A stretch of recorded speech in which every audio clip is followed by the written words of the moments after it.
Welcome to the Lawyerist Podcast, a series of conversations about law practice. Each week, we talk with legal entrepreneurs and innovators about building a successful law practice in today's challenging and constantly changing legal market. And now, here are your hosts.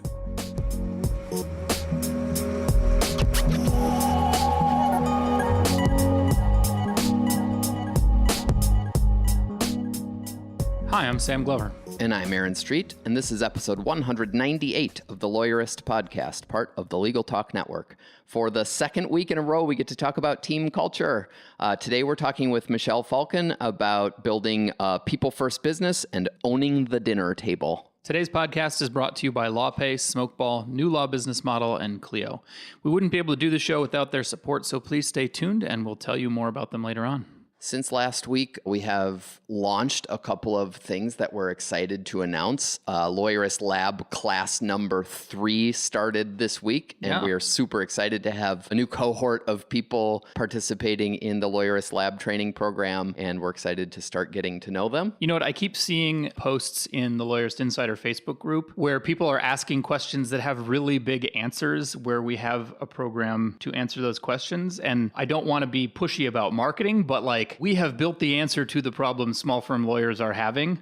And if you are trying to solve those problems and answer those questions and do that work in your firm, you should be applying for Lab because it will just give you a programmatic way to solve those problems. Yeah. And so our third class started now in November, and we're already starting to accept applications and recruit for class number 4, which will launch in February. So if you're interested in learning more about that, you can go to lawyerist.com/lab to see the application and find out more about the program. We would love to see you. The other thing we launched this past week is a new product portal rating and comparing CRM and marketing automation platforms for law firms. Yeah, this is a really cool set of tools that a lot of you are probably using and a lot of you probably aren't yet, but should be. Client intake, CRM, marketing automation are all different aspects and different ways to think about capturing all of the potential clients that enter your orbit, making sure that you take care of them, track them, figure out which ones enter your firm and take care of them during that process. Nurture even would be the jargon here. And make sure that you understand how that process works and what the KPIs or the data that you need to track looks like. And so if you are actively in the market shopping for CRM, intake, marketing automation software, you should check out the portal and we can help you make the right decision about what's the best fit for your firm. If you aren't and don't have it and aren't even aware of it, you should go there and learn more, because I think it is an important part of a future-oriented law firm to have tools in place to answer those questions. You can find the CRM portal on the website by clicking on the nav menu topics and under client service. And you can find out more about the lab by going to lawyerist.com and clicking on the community tab on the nav menu, and it's under join. We hope to see you in one of those. Now we've got a brief sponsored conversation with George Seharris from Clio, and then we'll jump into my conversation with Michel. My name is George Seharris, and I'm the Chief Operating Officer at Clio. Hey, George, thanks for being with us again today. And for the listeners, I think it's worth previewing an upcoming podcast that I'm going to have with you in 2 weeks. And we are going to be talking about the state of small law, the state of the legal industry. But maybe you could talk a little bit to start with about what the legal industry looks like and what all this noise about disruption is. Do you have some examples of that? Yeah, absolutely, Sam. I think year over year, we're seeing more and more examples of disruption in the space. And in 2018 in particular, there are a few examples that jump out that were really worth noting. I think one is a $500 million round raised by LegalZoom. I think that's a tremendous amount of money, and it's coupled with an integration they have with a provider called Clause that helps build smart contracts and really targets that automated section of the legal market. Yeah. And looks to introduce process automation. So that's a big one. I think a second example, and somewhere we're seeing a lot of development, is in Big Four accounting firms acquiring legal presences. So in the UK, it's possible for accounting providers like KPMG and PwC and others to acquire law firms. A good example of that would be Riverview Law, acquired by Ernst & Young, or EY as they're known now, as an alternative legal service provider. So we see them acquiring law firms that have a UK presence, but also US offices, and have non-legal firms owning legal practices. Huh. And a third, and perhaps most interesting example, is a company called Atrium Law. So they announced a $65 million venture capital round And they have this unique business model where they both develop a technology designed as a platform to run a legal practice, but also have a legal services delivery arm where lawyers provide legal advice with a special emphasis on startups and tech companies that are looking to get rolling. So a lot of developments and a lot of examples of change that's hitting the industry this year. Yeah, for sure. So that's part of the backdrop. And maybe you could talk about why Clio decided to do the legal trends report. I mean, you guys, obviously you sell practice management software to lawyers and you're leading that category, and especially for cloud-based practice management software. So what is it to you, what that disruption looks like in the legal industry? Yeah, great question. I think for us, what we realized was that there was no real source to go and get information on the current state of affairs in legal, especially no source driven by source data, like what's actually going on in legal practices. And moreover, nothing really specific to small firms. We saw a lot of surveys or information available for Big Law and AmLaw 200, but nothing that really targeted the many, many solo and small firm practices out there. And we realized that as a growing technology vendor, we had access to a lot of this data that we can make available to the industry to educate the profession on where we're at. And over time have started growing the report. We're into our third year publishing it, where we cover both kind of law firm operational metrics, like how are legal practices performing, what prices are they charging for their services, and stuff like that. We've expanded it to include information on things like clients and consumers even. What are they thinking about when they're looking to find a lawyer or when they're working with a lawyer, and what drives client satisfaction? So we saw a real opportunity to provide access to unique information that we have. Mm-hmm. It's information that we use already to educate ourselves on how to build better product for the legal profession, and decided to move ahead in publishing it, and are excited to continuously improve the report year over year. I mean, I don't think there really is much else like it. You know, the ABA had been doing a technology survey for years, but I think it was rightly criticized for being sort of big law centric and maybe even Luddite centric. And whereas you got a body of aggregated data coming out of Clio users, and then you've gone and gotten more data from the legal industry, from legal customers as well.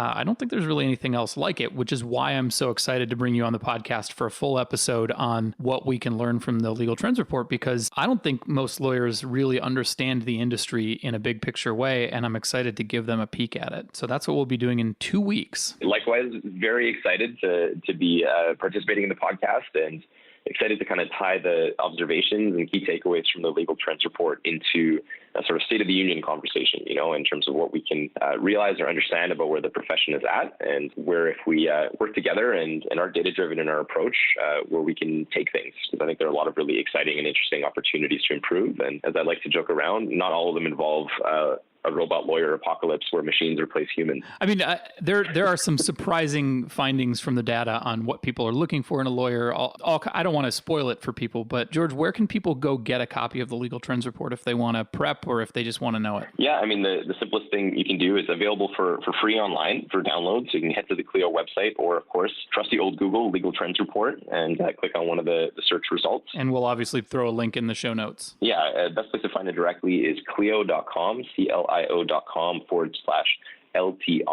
which of course is the abbreviation for Legal Trends Report, and you can grab a copy right from there. Sounds great. Thanks so much, George. Can't wait to talk to you in a couple weeks. Likewise, super excited. Looking forward to it.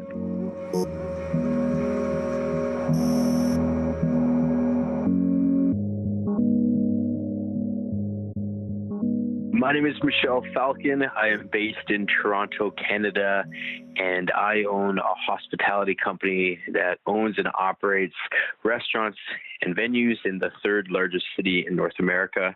And our competitive advantage is leveraging something I call the people first culture, which allows us to build experiences for customers, our employees, and our community by developing strategies to win over customers and anybody that interacts with our brand. Well, thanks for being with us, Michel. What specifically, the names of your restaurants are Barro, right? Am I saying that right? Yes, you're saying it correctly. Barro is our flagship location. It's a Latin American themed venue, which is 4 floors, 16,000 square feet, over 100 employees. So it's much more than just a restaurant. On any given month, we would welcome tens of thousands of guests every month. So it's a complex business with a lot of moving parts. Our second property is a place called Petty Cash, which is more of a bar. And we have a third venue in the pipeline, which will open April of next year. And that would be an Asian-themed venue, which will also be large format, about 75 employees, 2 floors, 7,000 square feet. So we don't make it easy on ourselves, but we enjoy what we do, and our strategies and processes that we leverage for our company culture, our customer experience, and our employee engagement have all been designed to be replicated across our portfolio, but also in many other industries. I do a lot of advising for organizations across different industries, different sizes, and keynote speak. And of course, I'm an author as well. Yeah, which is why we're talking to you in part. So let's dive into that subject of people first culture, which is what you wrote about in your book, which is our book club pick for the month of November. And so we wanted to talk to you more about that and tease out some of the ideas in it. So you mentioned that it's your approach in your companies, and maybe you could just kind of explain what you mean by people first culture. What should we take away from that concept? Yeah, so on the surface, it's quite easy to understand. It is operating and building a business that your customers and employees will admire. Now, every organization is going to tell you that they deliver a great experience to their clients, their customers, their guests, or whatever they might call them. Some companies will tell you that they also deliver a great experience to their employees, similar to the experiences that they deliver to their best client. But the fact of the matter is some companies win and some fall short. And the book introduces a concept I call the 3P strategy, which allows an organization to build a people-first culture genuinely, and not just for a year, but for decades, and allows them to win within their industry, regardless of how competitive it might be. And the 3Ps stand for purpose, process, and the outcome is profit. And I'm not suggesting that profit should not be a focus of your business. It absolutely should, and it is with mine, and I'm sure it is with the individuals listening to this podcast. But it's how do you approach earning the profit? And that's what the book describes. Yeah, it was kind of funny. I would just finish reading Profit First, and then I read your book, so I chuckled about that. But the concept in Profit First is not that you should ignore people and process. It's that when you are doing your accounting, you take your profit out first, which is a totally different thing. But Got it. Anyway, I thought that made me laugh. You start out the book talking about culture, but before you do that in the book, you make it clear that this book is going to be more functional. Like this is about how to do things. And so because we've spent some time talking about culture and values and vision and mission and things on the podcast, I want to kind of gloss over that because there were some really interesting things and subjects and ideas in the book that I thought might be more interesting to talk about than getting caught up in geeking out on culture, which we often do. So if that's all right with you. Yeah, that's fair. Yeah, I'm just going to kind of drag you into one of the first things which really struck a chord with me, which is part of your idea of people first is really starting with your employees, because happy employees will help with happy clients, which Tracy Ivanishin already talked about quite a lot with us about leveraging your happy employees. But a piece of that you said was really understanding what your employees' goals are going to be and then helping them achieve those, even if it means that they will leave the company. Yes, one of the things that I recommend is that to truly build a people-first culture, you must understand the purpose of the company, the purpose of your customers, and then a purpose of your employees. Now, I have many people that report into me, and it's my responsibility as their leader is to understand intimately what is their purpose as an individual, not as a team member, but as an individual, because at the end of the day, they are an individual before they are an employee. So, for example, I reference this example in the book, but I have a gentleman named Jordan Lopez, and he's our marketing manager, and he reports into me, and his goal is to build a digital marketing agency of his own. So he's essentially telling me, I'm going to leave your company one day. And some may view that as a threat. For me, it's an opportunity to live within the people-first culture. If your team members see your organization as a springboard to greatness, whether that's with the company as the vice president of marketing or some senior role aspire to grow into, or if they're using your organization as a springboard to achieve something else, so be it, even if that's one day to be one of your competitors. Yeah. And if I had an individual tell me, I'm going to start a restaurant of my own, fantastic. Let's do this together. Yeah. Because ultimately, they're going to do it on their own, with or without you. Right. It's better to know that this is their plan, for one thing. But I would think so, too. And I'm not paralyzed by paranoia that somebody is going to sabotage my business. I'm confident in the way that we recruit and interview, that we would filter those people out. I talk about the interview process in the book that has allowed us to build people with high integrity. Now, might I get caught with my pants down one time and maybe be wronged? So be it. But, I'm also potentially going to cross the street one day and God forbid I get hit by a car, but that doesn't mean I'm not leaving my house. It's one of the things that I don't have good numbers on how long people stay with a company, but my guess is that on average it's somewhere between 3 and 12 years or something. And, so if somebody tells you that they're going to leave, like Jordan, and I was curious to know if he's still with your company because of the example you talked about in the book, but he's leaving in January. Is he, to start his own firm? He is, yes. Very cool. As a matter of fact, after this podcast, he is involved in the interview process to find his replacement. Oh, cool. So that's a testament. Yeah. That's a testament to this working. Yeah. But that's on to awesome. the next question. Well, I mean, Yeah. I was going to say, I think typically people probably only stay with the company on average, I don't know, maybe 5 years or so. And so, if they want to leave and you're like, yeah, commit to here, I'm going to help you grow to the point where you can do that. And that's going to take you 3 to 5 years. And we're going to get that great commitment out of you because we're working together towards your goals. That's a better 5 years than somebody who leaves after 3 or 4 years because they're just unhappy or just bored or want to move on. So why not help? Yeah. And there's a mutual understanding that I'm going to help you get to your goal, whatever it might be, with or without the company. But along that way, I ask you to give yourself to the organization and ensure that your transition is exceptional, which is what's happening later this afternoon. So, this is where companies fall short, and this is their problem, is that there's a divide between the relationships that they have in their personal life and the ones that they have in their business life. To give you a concrete example, when I cook dinner for my mother, do I think, what's the ROI of doing this? Of course not. That would be psychotic. It's because I care for my mother and she cares for me. And whether that's a mother, a niece, a nephew, or whoever it might be, but yet our thought process when it comes to relationships with people within our business or outside of our businesses, what are the dollars and cents? That's our knee-jerk reaction. That's a problem in building relationships. It's not authentic. Now, I am very profit-driven.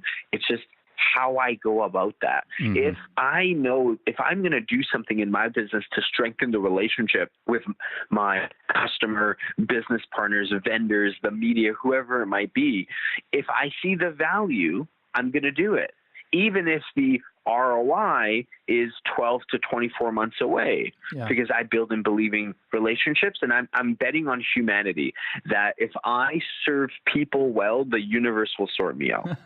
I love that, and I absolutely subscribe to that too. But it is hard to explain to people or to persuade people on that when we live in a world now where everything is trackable and, we want to see the ROI of every single link we place in the internet and every single hand we shake and every single hour we spend. To just say, no, I trust that the universe will sort it out. It feels very daring. It is, perhaps, but if it works I every time. had the right... Well, if I have the right intentions and I do get wronged, so be it. I can sleep well at night. I like that. And you can't protect yourself from everything. Right. And you know what? Majority of companies aren't publicly traded, so you're not reporting to the street every 3 months. This is the advantageous of being a privately held organization, is that we can do these things without investors, hounding us for ROI statements. So we need to take a quick break to hear from our sponsors, and we come back, we're going to talk about another of your ideas or concepts around owning the dinner table, which actually has nothing to do with the fact that you're a restaurant. So we'll be right back to talk about that. Smokeball Practice Management software exists to streamline small law firms and reduce the stress of running a small business. With Smokeball, your firm is much more organized, productive, and profitable, meaning you and your staff can breathe easy with less stress. Visit smokeball.com/lawyerist today to learn more and book a demo. Like what you see? Lawyerist podcast listeners are eligible for 50% off onboarding. With Smokeball at your firm, it's less stress and more success. If you're not 100% happy with your law practice right now, chances are you want more. More income from your practice, more fulfillment from your work, and more freedom to enjoy your life. There's a new law business model that is allowing passionate attorneys to reclaim their lives and love practicing law again. Alexis Neely has been training lawyers for over a decade on the new law business model she created to build her own $1 million law practice. And now, the lawyers she has trained in that new law business model have their own high 6- and 7-figure law practices, all without sacrificing time with their families and only working with clients they love to serve. It is possible to experience the exhilaration of a thriving law practice, do the most meaningful legal work, have a real impact in your clients' lives, and have complete control over your schedule. Discover this new law business model now by watching the free video workshop series at newlawbusinessmodel.com/lawyerist. Did you know that attorneys who accept online payments get paid 39% faster on average than those who use traditional payment methods? With LawPay, the only payment solution offered through the ABA Advantage program, you can easily accept client payments online, via email, or in person. No equipment needed. Visit lawpay.com/lawyerist to sign up and get your first 3 months free. Trust the only payment solution developed for attorneys and recommended by 48 state bars. LawPay. Michelle, okay, we're back. And so I teased the idea of owning the dinner table, which is one of the things you talk about in a number of different ways in your book. And it doesn't have anything to do with the fact that you are in the hospitality industry and own a couple of restaurants with your business partners. So maybe you can explain what owning the dinner table is all about. It's about creating relationships with anyone that interacts with the brand that encourages somebody to go home and talk about the experience that our organization delivered to them with their trusted family members or friends.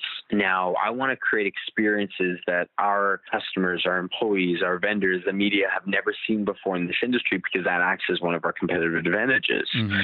Now, to do that, we have 150 people in our organization, and we went from $0 in revenue and 0 employees to 150 employees and $15 million in revenue in 2 years. So that's vast growth. Mm-hmm. And how we've managed that growth is by delivering experiences that the market hasn't seen before. So there are things that we do that happen behind the scenes that only our operations team know are happening, that allow us to create these experiences to own the dinner table. And essentially, that's a new way of describing word-of-mouth marketing. Yeah. And if you think about it, somebody many decades ago, I'm assuming, put the word marketing behind word of mouth, and we attributed that to a marketing function.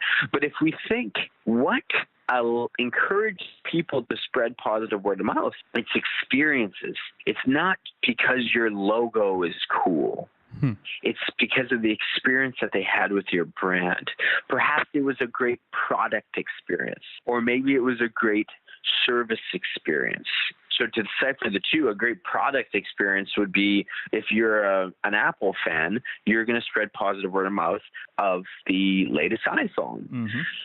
But I don't believe Apple would be Apple today if they provided a poor customer experience. Because if you compare Apple and Samsung, two companies that have very similar products, as a matter of fact, some individuals might say Samsung has the better product. But what is undeniable is that nobody has ever enthusiastically told me of a Samsung retail experience. Right, because they don't even have a store, I don't think. They do. They do have stores. That's how little you know about it. They have stores. They do. That's how little awareness they have, because nobody ever talks about their service experience. Now compare Apple. Apple is two things. They're product-centric and customer-centric, and they have a great retail experience. And there's a reason why Apple is number one and Samsung is number two. Yeah. It's because they're able to balance the two. Now, if you think of the audience that is listening to this podcast, you can be great at your skill in litigation, but what if your clients came to your office and it was cold and not welcoming, and it took forever for you to respond to their emails or their any point of contact? Like, just because you're good doesn't mean that you have earned the right to earn their business just on skill set. You need to be skill focused in whatever you do, but then also great client experience to ensure that you protect yourself from your competitors and thrive for decades. I feel like we're in this place where the market is starting to insist that we want things to go smoothly, and we want ideally to be delighted or impressed by those interactions. And it feels like that's starting to happen kind of across the board, where consumers expect more of the companies they do business with and the people that they do business with, whether it's whether it's dining out or whether it's getting your electronics repaired or hiring a lawyer. You had some interesting ideas in the book that I want to share. I love the way that you've authorized you have kind of a budget for creating micro customer experiences. And I think it's interesting because you say that it's really important to do a small thing, not a big thing. Because if you authorize your employees to spend lavishly on customers, then everybody would get a free bottle of champagne and nobody would remember it. Mm-hmm. And a micro customer experience is a small, memorable, and affordable gesture that you do for your customers, your clients, that resonates with them for years. Mm-hmm. And we have a modest budget per month, and our flagship location will do over $10 million a year in revenue. And our monthly budget for gifting and delivering micro customer experiences is only $250 a month. And it's by design that it is that amount, because if it was a big budget, ideas would come to you a lot more freely. Mm-hmm. But when the budget's small, you're having to get more creative to be able to deliver this experience to that guest that they've never seen before. To be able to do this effectively in any industry, you must teach your employees to listen and take action on what you have heard. We have done our employees a massive disservice by telling them to listen to your customers, because listening is a cheap skill set. It's what you do with the customer or client intelligence that allows you to create that experience. Listening is easy. Taking action on what you've heard is where kind of the rubber hits the road. And that allows us to create these experiences for our customers and create this culture where 150 employees want to do this to earn that customer loyalty. So do you have some examples of what kinds of micro customer experiences have gone through and if they've worked and that kind of stuff? Yes, absolutely. I'd love to hear about them. Sticking to the theme of listening and take action, we had a server named Alyssa attending to 4 women that had joined us for brunch. And Alyssa learned, just by way of conversation, that the reason that those ladies were getting together was because one of the women at the table was due to give birth in a month. And this was probably going to be the last time that they were going to be able to get together as a group for a while. So Alyssa went to our hostess stand, and she put the micro customer experience program into action. Our hostess quickly ran across the street to a store called Shoppers Drug Mart, which is equivalent to a Walgreens in the United States, and purchased wrapping paper, Scotch tape, a box of 50 diapers, and a rattle, and a card. Came back in time, wrapped the gift, gave it back to Alyssa. Alyssa goes to the table, and at time of billing, presents this gift to the customer. And I can tell you that the ROI of doing this is more than just what the customer is feeling. Alyssa, her engagement goes up because we've given her the autonomy to create experiences that our guests have never seen before. So naturally, these customers are telling Alyssa, like, I love you, thank you, this is amazing. So Alyssa is releasing endorphins as an employee because she's doing a great job. Yeah. There's one outcome. Everybody involved feels great. Exactly. Yeah. Exactly. And that increases Alyssa's tenure with the organization. Her retention goes up, her morale goes up, her productivity goes up, and that's how the company wins. The customer, she'll be back. Once she's done having her child, she'll definitely be back. Mm-hmm. I would bet on that. She wrote a positive Facebook and Google review. There's a third outcome. Right. The fourth outcome, those women at the table with her guests, they'll be back as well too. And as a matter of fact, they're probably going to go own the dinner table for us too, because they're going to go back to their home and be like, we just had an amazing brunch, and Kelly, who was at the table, got this gift because here's the story, and whoever heard that story at their households would probably consider coming to our venues as well too. And the woman that got the gift will go home and describe this story because she's coming back with this big box, and her partner is probably like, where did you get that? And then the story gets told on and on and on. You're basically giving people stories. Exactly. And if you want your clients to talk about your company in a positive respect, give them something worth talking about. It can't just be the bare minimum. We have to get creative to create these experiences that our clients have never seen before. And we earned all of that by a $25 or $30 gesture, whatever that cost us. And it wasn't a whole lot. Another example is we had this couple come.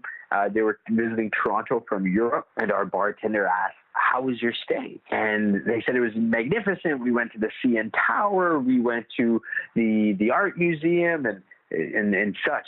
And they said in passing, but the one thing we didn't get to do is go to Tim Hortons, which is Dunkin' Donuts equivalent.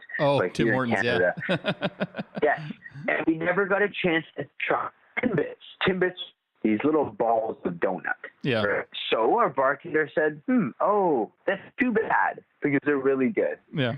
Goes to our hostess stand. The hostess stand sprints over to Tim Hortons, gets a box of Timbits, comes back in time, and instead of ordering dessert, we just brought them out on a platter and said, here are your Timbits, because they were on their way to the airport. Yeah.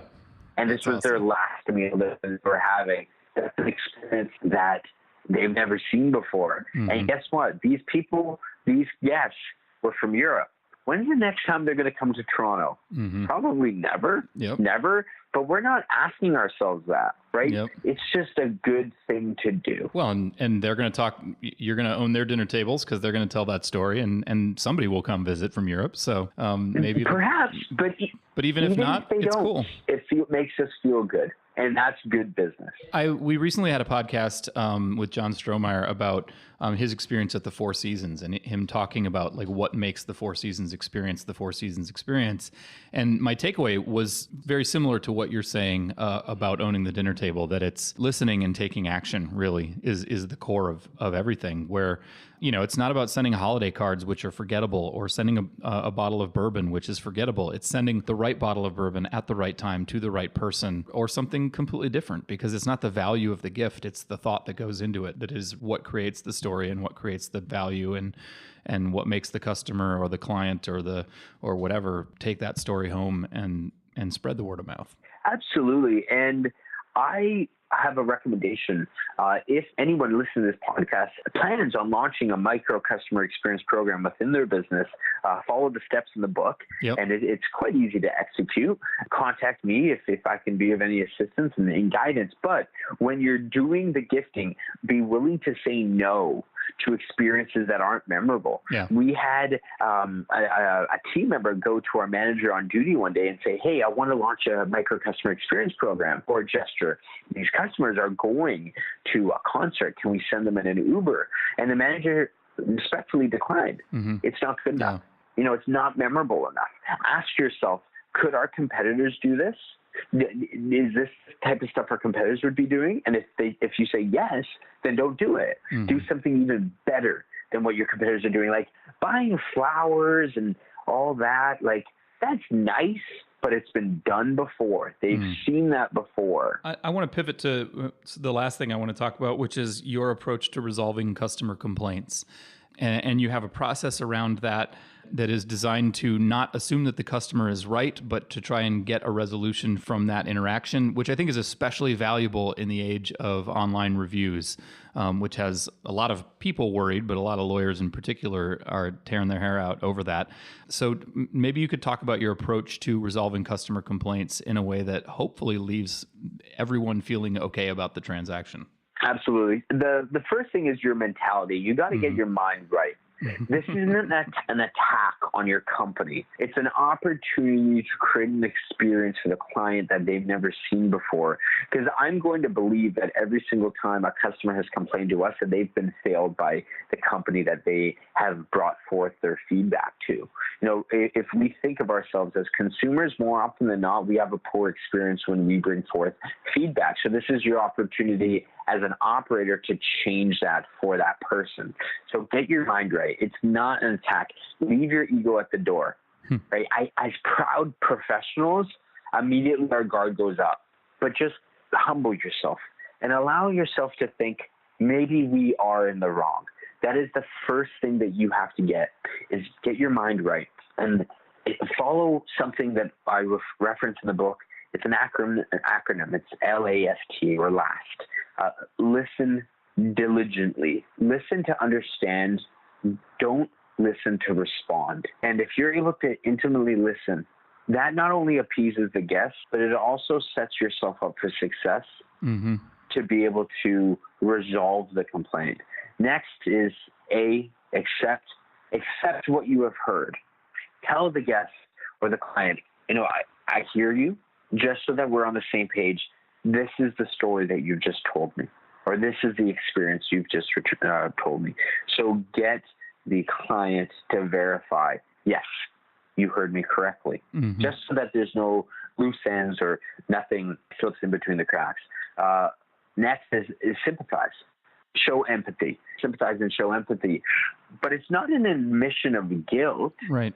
You shouldn't be saying, oh my goodness, I can't believe Linda did that to you, because you haven't done your investigation yet. Right. I don't believe the customer is always right. Yeah. I don't. There are customers who go into doing business premeditated that they're going to try to cheat and steal. Yeah. Or they're just wrong. Or they're wrong. Yeah. Or they misinterpreted. Yeah. The last is where you tell the guest or the client, thank you for bringing forth this information. This is what I'm going to do next. I have to do a bit of an internal investigation to understand where we may have failed you. And language is important. Where we may have failed you, not where we failed you. Because we haven't even done our investigation yet. So you'll go back and you'll tell the guest or the client, we will be back in touch with you within one business day, right?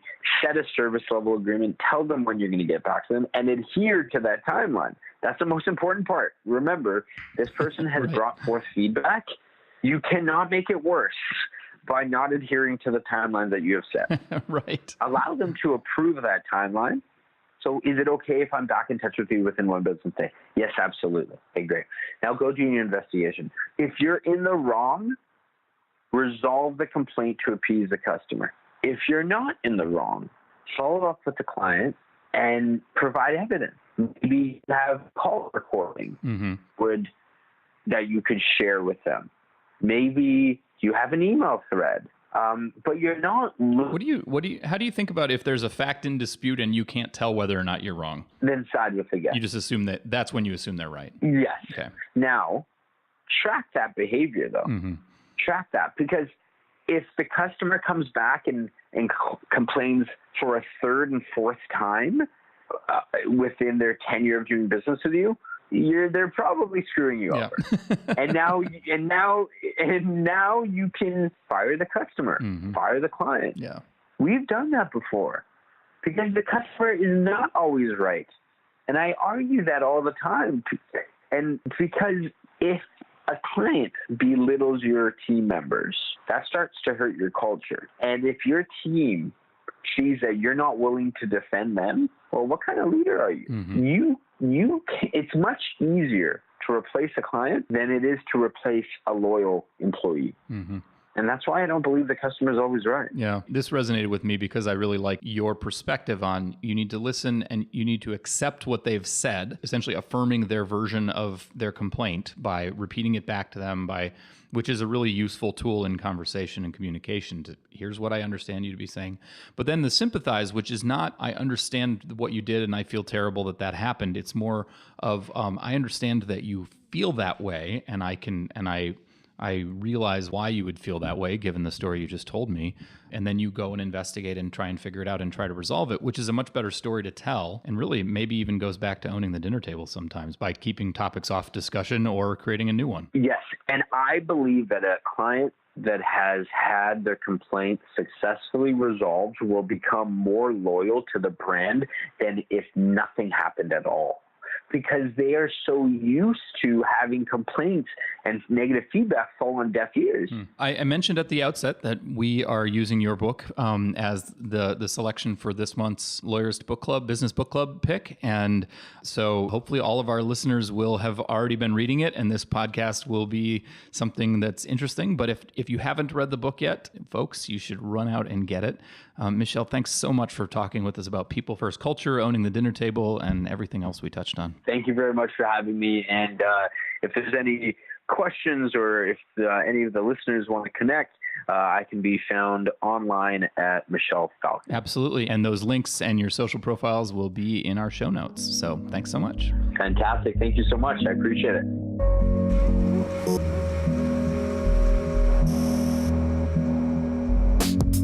Make sure to catch next week's episode of the Lawyerist Podcast by subscribing to the show in your favorite podcast app.